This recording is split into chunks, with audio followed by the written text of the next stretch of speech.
trotoar jalan eta termasuk untuk kelancaran jalan ketika disewakeun ku oknum-oknum haram duitna doraka ketika kaganggu batur nu liwat datang karusak tukang endog naik sepeda trotoarna kaganggu nabrak nu aya di trotoar kabeh endogna ajur wajib diganti haram teu beunang eta teh jang kelancaran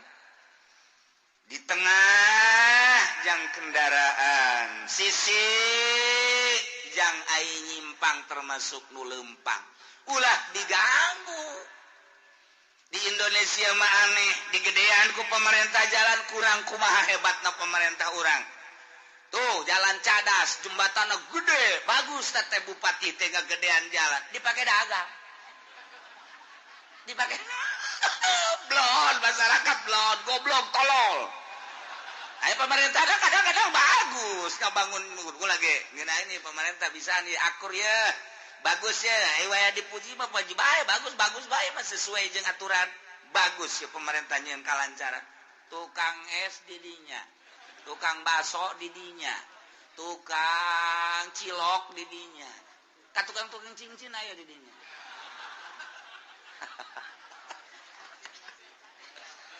lamun ku urang di haharuana kunaon atuh dagang di dieu pan mayar mamang kasaha tuh make gelang bahar oknum tegara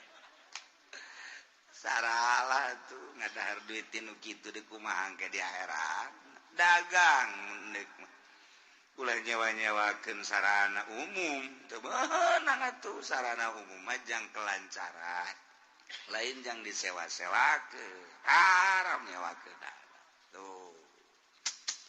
mulai ti kuari urang jang diri urang bae salametkeun sebab kuari teu diadili di akhirat mah tetep bae urang bakal diadil rapi moal kebel hirup di dunia rugi amat